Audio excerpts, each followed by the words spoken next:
Well, racing around the Indianapolis Motor Speedway at speeds approaching 250 miles an hour. Well, there's nothing new about that, except Bill Benner explains in this week's Inside Indiana Sports. Bill. Gary, thanks. And that except is that the racing will be done by pilots and airplanes.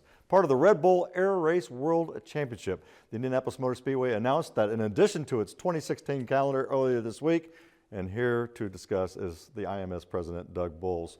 What a great announcement, Doug. Airplanes at the Indianapolis Motor Speedway racing around pylons. That's crazy.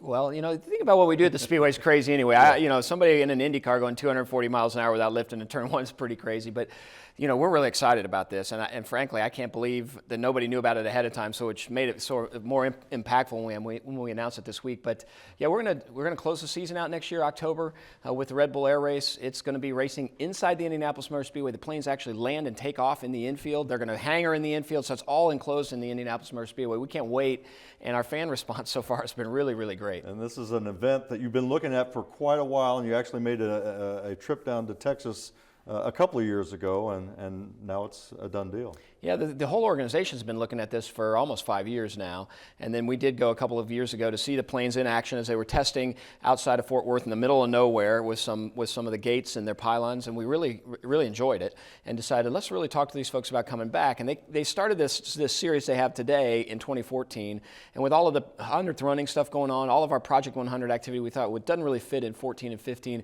but let's focus on trying to put it in the end of 16, and it's worked out. And for anybody that would be concerned about the safety aspect, I mean, I'm sure you've looked at all those contingencies. Yeah, absolutely, and that's the one thing, if anybody said anything to us other than excitement about this announcement, they said, well, what about the safety of it? Nice thing is it's all self-contained inside the Indianapolis Motor Speedway. They're not competing out over neighborhoods. They're not competing outside of our property, so if something did go wrong, it would happen inside the facility. Their track record is unbelievably beautiful. There's very little incidents in this kind of racing at all, and if they do happen, they tend to be things that they can manage and control. No injuries to pilots, no injuries to spectators, so we're really comfortable with the safety aspect of it. And it's an international circuit, and I think, 8 races? Eight races, 2 of them in the U.S. And 4 are actually over existing autosport right, so that new model that they've developed took them from where they just were racing out over rivers by cities or great big parks or fields in a way that they could compete inside venues like the Indianapolis Motor Speedway, and that was one of the things that really excited us about it. So the north end of our racetrack, in what we think of as turns 3 and 4 of the oval, that will actually be where spectators sit, and then the racing will take place over the infield itself, so they'll be able to see it. The planes are about 60 feet off the ground. It's going to work out really well inside that kind of setting. Obviously, you guys continue to diversify your entertainment portfolio. The Grand Prix, the 100th Indy coming up, the Vintage event, Brickyard, NASCAR, the Air Race.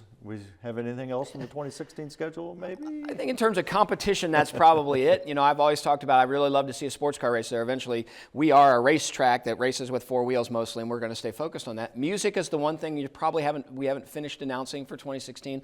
Love to continue to do something around that July 4th weekend like we did with the Stones. We just have to figure out what it looks like. So if people are planning on July 4th looking for something to do in Indy, I'm pretty sure we're going to give them something to do. We just don't know what yet. The Stones was one of the highlights of my personal 2015 calendar. I have to talk to you about the ongoing construction as we're about 160 days out from the 100th running of the Indy 500 and everything on. I've been blessed by great weather. The weather's helped for sure. So we started construction in August. We knew we were going to run into Indiana winter at some point, and so far we haven't. So we're ahead of schedule. If you drove by the Speedway today, about half of the steel columns along the front stretch are up. The fence project is almost completely done, just with the real small exceptions. It is almost completely done. Makes the facility look completely beautiful in a way that we haven't experienced before as fans or drivers. And then Gate 1 begins really next week. We start with Gate 1, which is that entryway there at 16th and Georgetown. And Doug, we've got about 30 seconds. As we wrap up, I know a host committee has been activated, and you're really full throttle, for lack of a better term,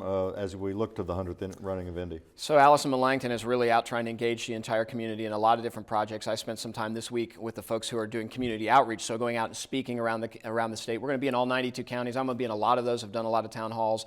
This is an Indiana asset, and whether you come to the race or not, we want you to celebrate the fact that it is the 100th running. Well, I know everybody's looking forward to that, but also air racing at the Speedway. I can't wait to talk about another spectacle in racing. Here we go again. Doug Boles from the Speedway, thanks for being there. Thank Gary, you. back to you.